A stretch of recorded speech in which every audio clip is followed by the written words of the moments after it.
안녕하십니까. 오늘은 출애굽기 25장 이하에 있는 말씀을 살펴보게 될 텐데, 성경에는 쉬운 말씀도 있지만 어려운 말씀도 있습니다. 때때로 성막에 관해서나 제사에 대해서나 절기에 관해서 말씀을 하실 때 참 난해하다 하는 생각을 아마 여러분들 가지셨으리라고 생각이 됩니다. 그런데 이와 같은 말씀을 성경 가운데에 두셨습니다. 먼저 우리가 몇 절을 읽어보겠습니다. 출애굽기 25장 1절 이하에 보게 되면, 여호와께서 모세에게 말씀하여 이르시되 이스라엘 자손에게 명령하여 내게 예물을 가져오라 하고 기쁜 마음으로 내는 자가 내게 바치는 모든 것을 너희는 받을지니라. 너희가 그들에게서 받을 예물은 이러하니 금과 은과 놋과 청색, 자색, 홍색 실과 가는 배실과 염소털과 붉은 물들인 순양의 가죽과 해달의 가죽과 조각목과 등유와 관유에 드는 향료와 분향할 향을 만들 향품과 호마노며 에봇과 흉패에 물릴 보석이니라. 내가 그들 중에 거할 성소를 그들이 나를 위하여 짓되 물은 내가 내게 보이는 모양대로 장막을 짓고 기구들도 그 모양을 따라 지을지니라.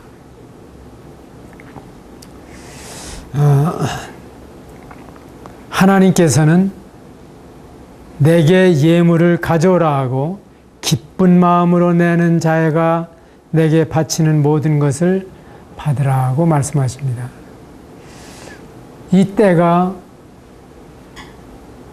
구약시대인데, 이 때에도 하나님께서 성막을 지을 때 기쁜 마음으로, 즐거운 마음으로 내는 그 헌신을 통해서 이 일을 하시는 것을 볼 수가 있습니다.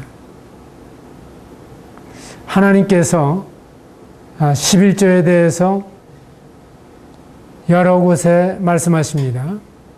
우리가 창세기 14장에 보게 되면은 아브라함이 롯과 그 가족과 인민을 구출해 온 다음에 멜기세덱에게 소득의 11조를 드렸다고 하는 말씀으로 시작해서 야곱이 베델에서 만일에 저로 평안히 돌아오게 하시오면 제가 베고 있던 이 돌은 성전의 기둥이 될 것이요 제가 영락없이 11조를 드리겠습니다 하는 고백을 볼 수가 있습니다.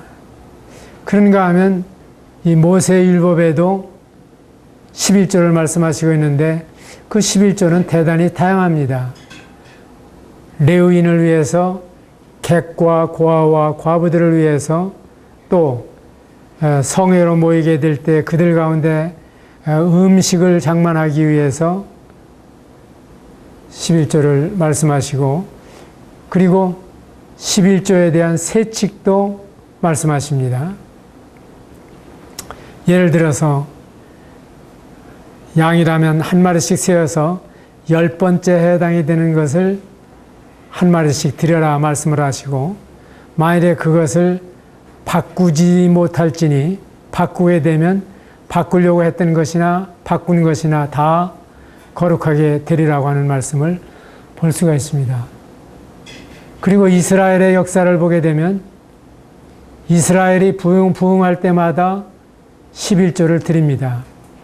히스기야 왕 때에 11조가 충분히 드려지고, 또한 느헤미야 시대에 그들이 11조를 드리지 아니하므로 성전에서 봉사하던 사람들이 다 나는 농사나 지어야 되겠다고 돌아갔을 때 민장들을 꾸짖어서 다시 11조를 드리게 하고 성전과 성벽을 재건하고, 그리고 거기에 필요한 인력들을 회복하는 모습을 볼 수가 있습니다. 말라기서에서 여지없이 책망하는 것을 볼 수가 있습니다. 그런데 성막을 지을 때 지금 주님께서는 그러한 것에 의지하지 아니하시고 기쁜 마음으로 내는 자가 내게 바치는 모든 것으로 성막을 지으라고 말씀하시는 것입니다. 다시 말해서 하나님께서 지으시고자 하는 성막, 그리고 하나님께서 지으시고자 했던 성전은 즐겨내는 자를 통해서 이루시는 것을 우리는 배우게 됩니다. 이것이 신구약의 공통된 사실입니다. 주님께서 이 즐겨내는 자를 사랑하신다고 고린도후서 8, 9장에서도 말씀해 주십니다. 고린도전서 16장에서도 각각 일을 얻은 대로 저축하여 두어서 매주일 첫날에 연보를 하도록 하라고 말씀하십니다. 갈라디아서에 보게 되면은 가난한 자들 생각하는 일에 있어서는 유대인들을 위해서 세워주신 베드로나 이방인을 위해서 세우셨던 바울이나 똑같다고 하는 사실을 말씀해 주십니다. 저는 주님이 연복궤 곁에 서 계셨다 하는 말씀을 보면서 지금도 주님이 연복궤 곁에 서서 누가 어떻게 얼마나 어떠한 중심으로 헌금하는지를 보고 계신다고 분별합니다. 하나님은 예나 이제나 중심을 보시는 분이요 또한 즐겨내는 자를 사랑하시는 분이십니다. 성경에 38가지의 예수님이 직접 사용하신 예화들이 있는데 그 예화들 가운데에서 어느 성경학자는 16번이 돈에 관한 말씀이었다. 이를테면 홀이라도 남김이 없이 다 갚기 전에 하는 말씀이라든지, 그 다음에 누가복음 12장에 우리 형제간에 좀 재산을 잘 분배할 수 있도록 충고해 주십시오 하는 이야기라든지, 그 다음에 누가복음 21장에서 과부가 헌금하는 모습을 보시고 가장 많이 헌금하였다고 말씀하시는 대목이라든지, 많은 경우에 주님께서 돈 이야기를 많이 하셨어요. 그런데 칼빈도 말하기를 돈에 대해서 자주 말하는 것이 문제가 아니라 바로 돈에 대해서 어떻게 말하느냐가 중요하다 하는 이야기를 했습니다. 그는 말하기를 11조는 우리의 믿음의 표준이요 그 이상은 주님에 대한 사랑의 표현이다 이렇게 가르치기도 했습니다. 성막을 지을 때에는 즐겨내는 헌신으로 하도록 했는데 거기에 별별 것이 성막을 짓는데 다 쓰여집니다. 금문 노순 말할 것도 없고 청색, 자색, 홍색실, 배실 이런 것들도 말씀하시고 염소털, 수양의 가죽, 해달의 가죽, 그 다음에 조각목과 같은 나무, 그리고 관유, 향품, 보석 등등이 다 성막을 세우는 데 소용이 되었다 하는 말씀을 보게 됩니다. 그렇다고 하면은 우리가 헤브겔처럼 고백할 수 있지 않겠습니까? 나의 생명 드리니, 손과 발을 드리니, 나의 음성 드리니, 나의 보화 드리니. 그래서 우리의 것이라고 할 수 있는 것이 없습니다. 사실은 다 주님의 것인데 주님께로부터 우리가 빌려 쓰다가 놓고 가는 것입니다. 그래서 웨슬리는 말하기를 열심히 벌어라, 열심히 저축하라, 열심히 투자하라고 가르쳤습니다. 아무쪼록 여러분의 생애에 참으로 헌신하는 은혜를 누리시기를 바랍니다. 제가 40여 년간 지금 아세아 방송, 극동방송에서 말씀을 전하고 있는데, 이 방송국은 노먼 블레이크라고 하는 아주 탁월한 부자가 그 탁월한 헌신을 통해서 이룩한 방송국입니다. 그의 전 재산을 들여서 필리핀 마닐라에는 한 도시 규모의 이 방송본부가 있고, 그리고 세계 도처에 있는 그 지부를 통해서 방송이 청취되지 않는 곳이 없습니다. 이러한 방송망을 구축하는 데 그가 전 재산을 들여서 이룩한 업적입니다. 제가 일본 여행을 할 때 저 홋카이도 삿포로에서도 제가 방송을 들을 수 있었고, 그리고 언젠가는 스웨덴에서 제가 전했던 말씀을 녹음해서 한국에 보내준 적이 있습니다. 그만큼 세계적으로 청취할 수 있는 방송을,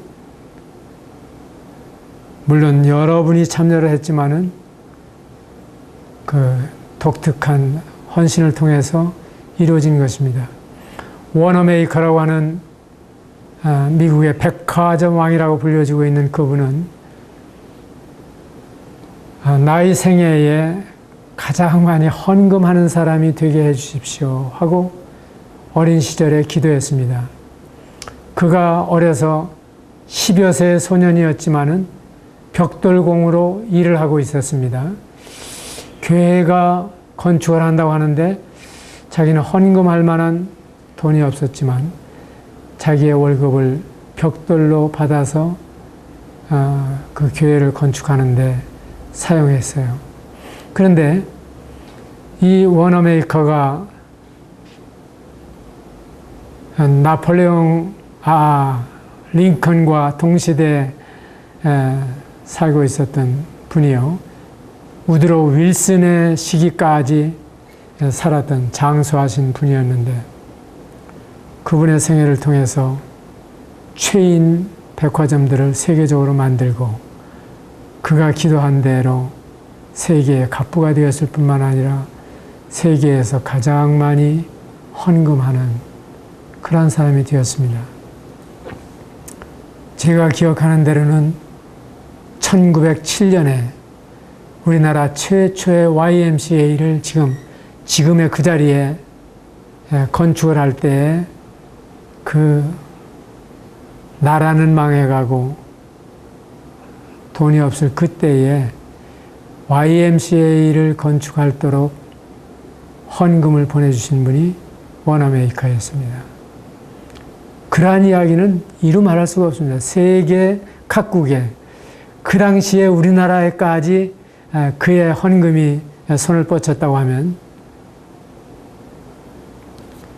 그래서 아무쪼록 주 안에서 부자가 되십시오. 그리고 그 주님이 주신 부요를 통해서 놀랍게 쓰임을 받는 그런 생애가 될 수 있기를 바랍니다. 이렇게 그들이 벌은 것은 어디에서 온 것이냐 하면은 400년 동안 애굽에서 종살이를 하면서 전혀 품삯을 받아본 적이 없습니다. 그런데 이제 이스라엘 백성들이 탈출하게 되면서 애굽 사람들이 겁이 났습니다. 이 사람들 하여튼 뭐든지 주어서 빨리 내보내야지. 그렇지 않으면 도저히 우리가 살아남지 못하겠다. 그래서 우리가 12장에 보게 되면은 애굽 사람에게서 금은보화를 취했다 하는 말씀이 나옵니다. 그리고 그들 가운데에는 나중에 물동이를 만들게 되는데 이 귀골이니 가슴핀이니 이런 걸 다 뽑아서 만든 것을 보면은 별별 장신구 귀금속들이 많이 있었던 것 같습니다. 그렇게 해서 그들의 생애에 주셨던 그 모든 헌신을 통해서 이 성막이 지어지는 것을 볼 수가 있습니다. 그러면 성막이 결과적으로 보여주는 것은 무엇입니까?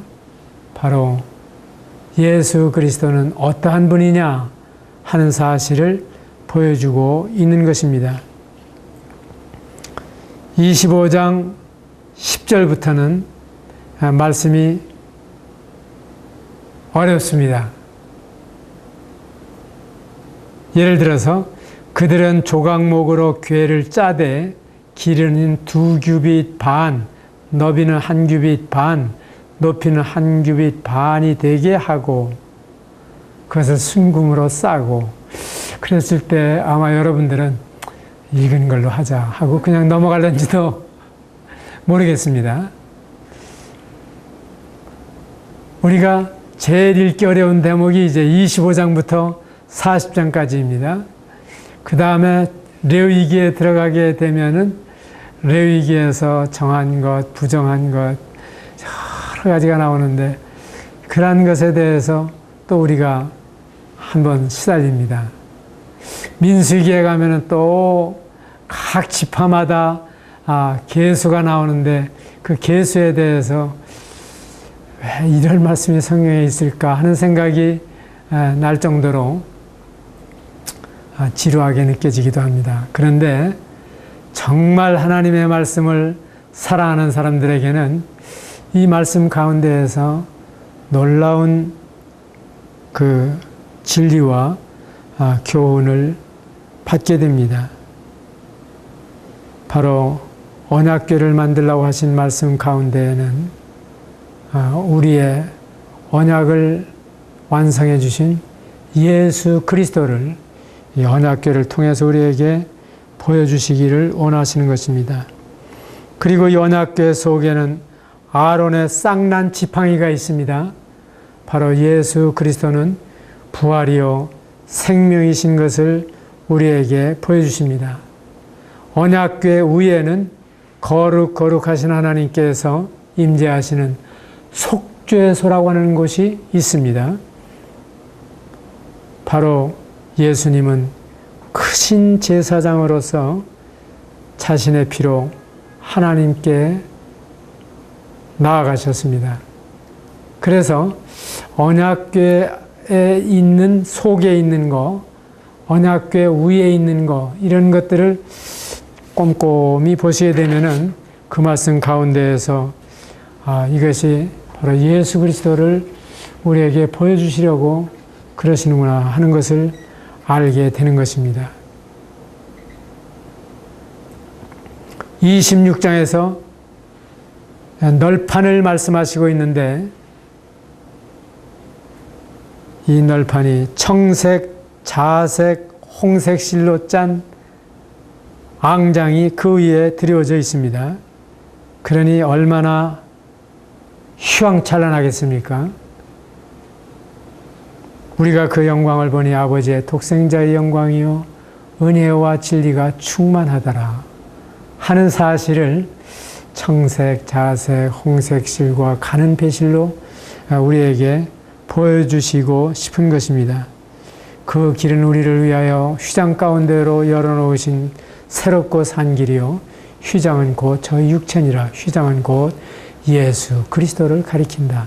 이러한 사실들을 우리에게 보여주시려고 하는 것입니다.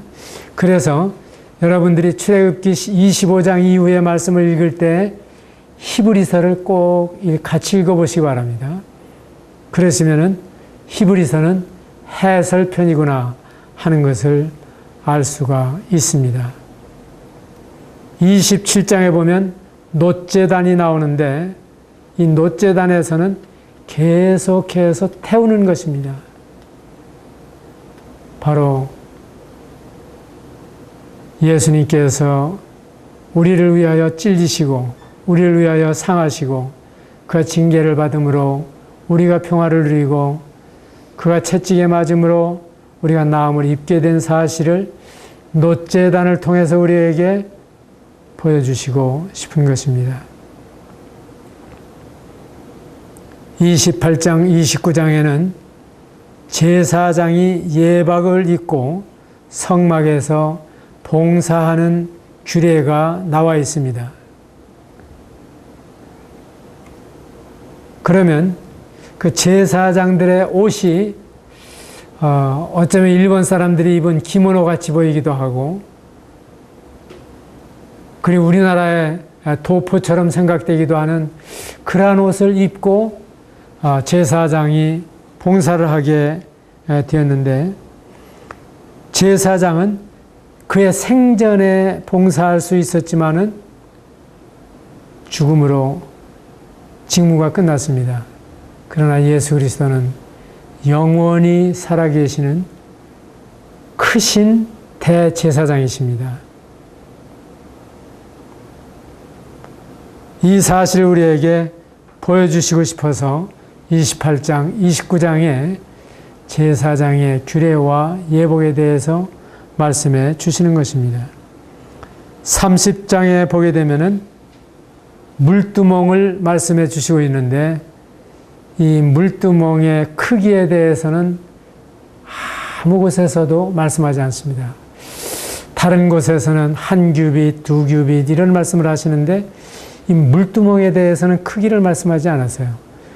성전을 지을 때에도 이 물두멍을 말씀하시는데, 물두멍을 가리켜서 바다라 이렇게 부르기도 합니다. 왜 그렇습니까? 계속해서 씻는 곳입니다. 성막에서 들어서게 되면 첫 번째 만나게 되는 것이 놋제단인데, 놋제단에서 예수는 우리 범죄함을 위하여 내어주심이 되고 우리를 의롭다 하시기 위해서 살아나신 사실을 보여주십니다. 그렇다면 우리의 영혼의 문제가 해결이 되었죠. 그럼에도 불구하고 성막의 바닥은 그대로 마루판자도 아니고 모래밭입니다. 그 모래밭을 돌아다니면서 일을 하다 보니 목욕 재개를 하고 아무리 좋은 옷을 입었어도 여전히 흙먼지가 앉고, 그리고 먼지들이 날아다니지 않겠습니까?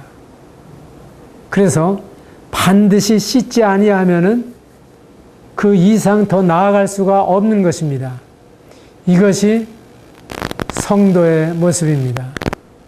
성도는 신분상으로 놋제단에서 해결이 되었습니다. 단번에 영원히 제사를 드림으로 말미암아 우리가 거룩함을 입었습니다. 그러나 우리는 여전히 날마다 씻어야 할 몸을 가지고 있는 것입니다. 목욕한 자에게는 발밖에 씻을 필요가 없다고 하신 말씀처럼 우리는 매일매일 씻어야 합니다. 너희 죄를 서로 고하며 병낫기를 위하여 기도하라. 우리 죄를 사하시며 모든 불의에서 우리를 깨끗하게 하실 것이요. 그리고 몇 번이나 용서하리까? 70번씩 7번이라도 용서할지니라. 이렇게 해서 하나님께서는 이 물두멍을 통해서 끊임없는 자백과 끊임없는 용서와 그리고 끊임없는 회개를 가리키고 있는 것입니다. 성도들이 회개에 대해서 오해하고 있는 부분이 있습니다. 성도들에게 자백은 있어도 회개는 없다. 이렇게 말하는 것을 제가 들은 적이 있는데 옳지 않습니다. 구원을 위한 회개는 단회적입니다. 그러나 성화를 위한 회개는 반복적입니다. 회개가 무엇입니까? 메타노이아, 뉘우칠 회, 고칠게. 이건 계속되는 것입니다. 언제든지 순간순간 내 손과 발에 무언가 묻었다. 저는 밥을 먹다가 이 파풀이 왜 그런지 올라붙는 경우가 있어요. 그래서 제 아내가 항상 하는 말이, 제 아내의 표현을 빌리면 그렇습니다. 어떻게 당신처럼 깔끔한 사람이 그렇게 밥풀이 올려붙는지는 이상하고 기이하고 이해할 수가 없다. 그리고 어떤 성도는 저보고 거울을 보라 그래요. 거울을 보면 알죠. 어때요? 자신의 모습을 보니까 그대로 둬서는 안 되겠죠. 이것이 물두멍입니다. 물두멍은 계속되는 겁니다. 목욕하고 왔다 그래도 집에 오는 동안에 발은 다시 씻고 싶을 만큼 깨름칙할 때가 있죠. 그리고 정말 손은 자주 씻어야 되죠. 유태인들이 어떻게 이렇게 잘 씻습니까? 성경에서 흐르는 물에 씻을 것이요. 흐르는 물이 얼마나 좋습니까? 흐르는 물은 물 자신이 흐르면서 계속 뒤집어지고 일광소독을 하면서 내려가게 되기 때문에 그야말로 좋은 물이에요. 하나님이 소독하신 물이에요. 그래서 유태인들에게는 1389년, 88년 그 무렵에 유럽의 흑사병으로 말미암아 인구가 절반으로 줄어들었다고 할 때에도 유태인들은 죽질 않았습니다. 이게 병균에서 온다고 하는 사실을 발견하게 된 것은 1800년대에 현미경을 발견하면서부터, 그때까지 사람들은 이 깨끗한 물을 떠다 놔도 우연히 더러워진다, 이렇게 생각을 한 거예요. 그런데 현미경으로 들여다보니까 거기에 5만 가지 병균이 다 들어있죠. 그래서 이 씻는 규례를 이스라엘에게 주셨는데, 현미경을 발견하기 수천 년 전에 하나님께서는 어떻게 균에서부터 사람을 보호할 수 있는가 하는 사실을 이스라엘에게 가르쳤습니다. 우리의 조상들도 아주 현명한 방법으로 목욕 재개하고 어떤 특별한 예식에 참여할 것을 가르치신 것을 볼 수가 있는데, 이것이 물두멍입니다. 그래서 계속해서 씻는 것입니다. 요한복음 17장에 보게 되면은 바로 그 씻는 것이 하나님의 말씀인 것을 알 수가 있습니다. 그 다음에 에베소서에 있는 말씀을 보게 되면 물로 씻어 말씀으로 깨끗하게 하사, 물로 씻는다, 곧 말씀으로 깨끗하게 하는 것이다. 하나님의 말씀을 우리가 읽고 묵상하며 그 삶을 바라보는 가운데 우리가 깨끗해지는 것입니다. 그 다음에 이제 30장에서 20세 이상의 사람들이 속전을 내도록 되어 있었습니다. 이 속전이라고 하는 것은 바로 구속을 받기 위한 대가를 지불하는 것인데, 이것이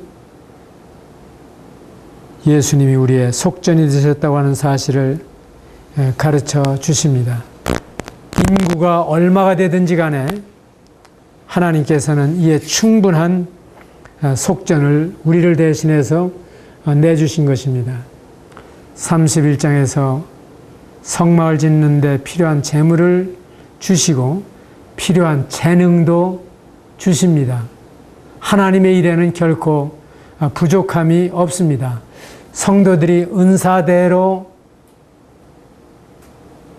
보이신 식양대로 충성하기만 하면 하나님의 일은 진보가 오도록 되어 있습니다.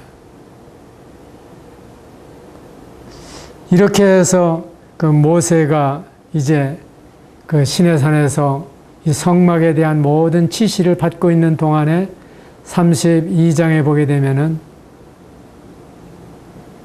엉뚱한 일이 일어납니다. 아론이 금송아지를 만들어서 먹고 마시고 뛰노는 이러한 모습을 볼 수가 있습니다. 그때 모세는 그들의 죄를 용서하여 달라고 간절히 기도하는 모습을 보게 되는데, 이것이 바로 예수님께서 아버지여 저희를 사하여 주옵소서 저희 하는 것을 알지 못함이니다라고 고백했던 모습을 생각나게 해주십니다. 그래서 33장에 모세가 낙심 가운데 있을 때 내가 친히 너와 함께 가리라, 너를 편하게 해주마 하고 약속하시는 것을 볼 수가 있습니다. 주님이 우리와 함께 하신다고 하는 것보다 더 놀라운 보증이 없는 것입니다. 모세에게 내가 너와 함께 하리라 약속을 하셨는데 여호수아에게도 동일한 약속을 하셨습니다. 마태복음 28장 마지막 절에 보게 되면 볼지어다 내가 세상 끝날까지 너희와 항상 함께 있으리라. 우리는 의식하든 의식하지 못하든 주님이 우리와 함께 하십니다. 때때로 아이들과 숨바꼭질을 하면서 자기 정신에 팔려 있을 때 엄마가 어디로 갔는지 숨어 있는 것을 찾을 수 없지만은, 그러나 엄마는 그 아이의 눈동자를 떼지 않고 지키는 것처럼 하나님은 우리를 지켜보시고 도우십니다. 34장에서 하나님께서는 그들에게 다시 십계명을 써주시고 경계하십니다. 그런데 이 돌판에 새긴 십계명 가지고 되겠습니까? 그러니까 주님께서 고린도후서 3장에 보게 되면 우리 마음에 써주신다. 돌비에 쓴 것이 아니요 오직 육의 신비에 한 것이라.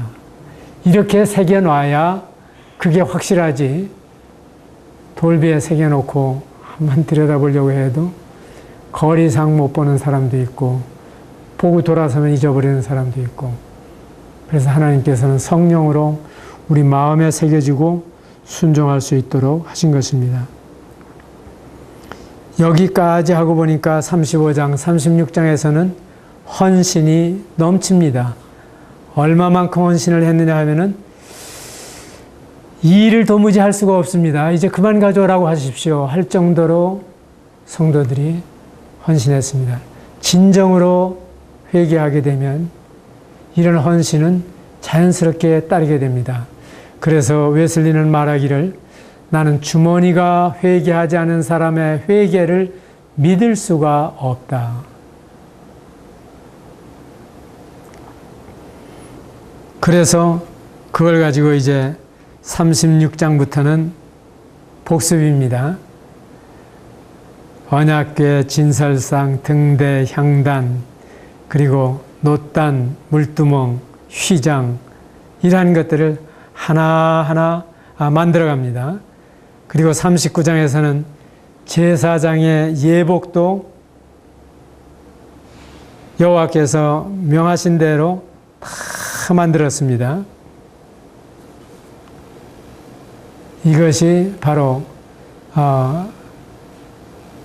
25장부터 16장에 걸쳐서 우리에게 말씀해 주시는 성막입니다. 제가 성막에 대해서 16시간 동안 가르친 적이 있는데 그렇게 가르쳐도 시간이 부족하더라고요. 한 장에 1시간을 배당해도 이 성막이 말씀하시는 교훈을 다 말씀드릴 수 없을 만큼 교훈에 충만합니다. 여러분들이 한 가지, 여기 규빗이라고 하는 말씀이 나오는데 이 규빗은 그냥 간단하게 생각하십시오. 이 팔꿈치에서부터 손끝까지, 이게 키가 큰 사람은 좀 길겠죠. 짧은 사람은 이게 아마 좀 40cm 안팎. 그래서 저는 이것을 50cm로 잡습니다. 키 큰 사람으로 봐서. 옛날에 척수를 계산할 때 대개 이런 방법으로 계산을 했습니다. 한번 집에 가셔서 정식을 한번 재보세요. 얼마나. 대개 자기의 뼘이 얼마나 되는지 손넓이만큼 되게 하심에 하는 말씀들도 볼 수 있고 또 뼘으로 재어서 하는 말씀도 볼 수가 있는데 이게 아마 한 20cm 정도 되지 않을까 싶습니다. 그래서 이런 데서부터 옛날에 그 대개 이 척수가 계산이 된 건데 이 길이가 정확하지 않더라도 비율만 맞으면 좋을 것 같습니다. 비율. 그러니까 2규빗이라고 할 것 같으면은 1m, 1규빗이라고 하면 50cm 이렇게 해서 한번 여러분들이 그림도 그려보시고 그 실물로 교훈을 받으시면 좋겠습니다. 40장은 같이 조금 보시고 싶은데 40장 1절에서 보게 되면은 이제 너는 첫째 달 초하루에 성막 곧 회막을 세우고 하는 말씀을 볼 수가 있습니다. 애굽을 떠난 지 1년이 되는 정월 초하룻날에 성막을 세웁니다. 이렇게 했을 때 그 후에 구름이 회막에 덮이고 여호와의 영광이 성막에 충만했다고 하는 사실을 보게 됩니다. 하나님의 말씀에 순종해서 인도하심을 따라 순종하게 될 때 우리의 삶에 하나님의 영광이 충만하게 나타날 것입니다. 그가 섬기는 일이든지 그가 전도할 때라든지 그가 가르칠 때라든지 어느 때라든지 하나님의 말씀에 순종하시고 하나님의 성령의 인도하심대로 따라갔을 때 여기에 주님의 영광이 나타나게 되는 것입니다.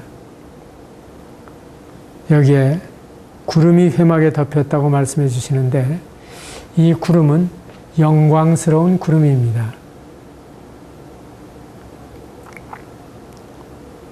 그 다음에 그렇다 할 뿐만 아니라 장차 하늘나라의 영광과는 비교할 수가 없을 것입니다. 우리는 비할 데 없이 영광스러운 하늘나라에서 예수 그리스도는 곧 길이 되시고 진리가 되시고 생명이 되시는 분이심을 고백하게 될 것입니다. 그날에는 해나 달의 비춤이 쓸데없을 것이며 하나님의 영광이 비치고 어린 양이 그 등이 되실 것입니다. 만국이 그 빛 가운데로 다니고 땅의 왕들이 자기 영광을 가지고 그리로 들어오게 될 것입니다. 우리가 40장에서 가장 자주 나오는 말씀은 모세에게 여호와께서 명령하신 대로 되니라. 여호와께서 모세에게 명령하신 대로 되니라. 그렇게 되기 위해서는 먼저 분별을 잘 할 필요가 있습니다. 그래서 말씀의 분별은 대단히 중요합니다.